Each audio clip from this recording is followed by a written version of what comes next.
Hello bachcho, let us see this question. The figure shows a horizontal force F acting on a block of mass M on an inclined plane, angle theta. What is the normal reaction on the block?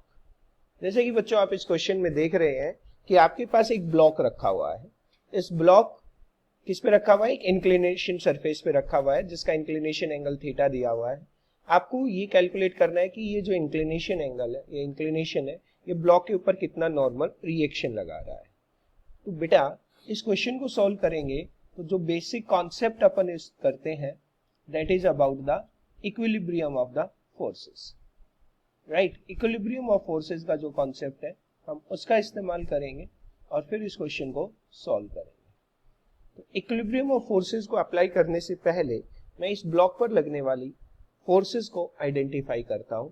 कौन कौन सी direction में कौन कौन सी forces लग रही हैं उसको अपन देखते हैं.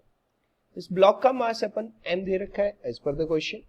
तो ब्लॉक ऑफ मास कैपिटल है. ओके, तो हम इस ब्लॉक का मास ले लेते हैं अपना. This is the block of mass capital है, so I must take it capital है. राइट, तो ये कैपिटल है मास का ब्लॉक है. तो जब सबसे पहले मैं जो इस फोर्स लगा रहा हूं वो इसका वेट होगा. वर्टिकली डाउनवर्ड डायरेक्शन में वेट होता है और सरफेस के परपेंडिकुलर डायरेक्शन में नॉर्मल रिएक्शन एक्ट होती है. तो हमें ये नॉर्मल रिएक्शन n की वैल्यू कैलकुलेट करनी है, इस n की वैल्यू. ठीक है, तो अब इन फोर्सेस को एक बार थोड़ा रिजोल्व करते हैं अलग अलग डायरेक्शन में. इस n की जस्ट बिल्कुल सामने अगर हम कहते हैं कि ये एंगल अपना थीटा है तो मैथमेटिकली अपना ये एंगल भी थीटा ही आता है. इस फोर्स का कंपोनेंट इस डायरेक्शन में होगा mg cos थीटा और इस वर्टिकली डाउनवर्ड इस डायरेक्शन में डाउनवर्ड्स अलोंग द इंक्लिनेशन हमारे पास आ जाएगा mg sin थीटा. अब क्योंकि इस ब्लॉक के ऊपर हम एक हॉरिजॉन्टल डायरेक्शन में भी फोर्स लगा रहे हैं F, this force is acting on in this direction F.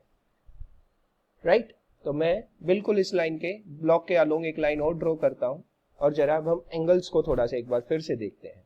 अगर ये एंगल थीटा है तो F और mg के बीच में हम देख पा रहे हैं कि 90 डिग्री का एंगल है. तो this angle will become 90 minus theta. और अब आप ये देख पा रहे हैं कि आपका जो एंगल है ये this angle that will be again theta, क्योंकि mg cos थीटा जो है वो परपेंडिकुलर है सरफेस के साथ. तो ये एंगल भी कंप्लीट 90 का बनेगा. अब अगर हम फोर्स के कंपोनेंट्स को रिजोल्व करें तो इस डायरेक्शन में फोर्स का कंपोनेंट आएगा F cos थीटा और इस डायरेक्शन में आएगा F sin theta along the line of mg cos theta. तो हमें नॉर्मल रिएक्शन निकालनी थी.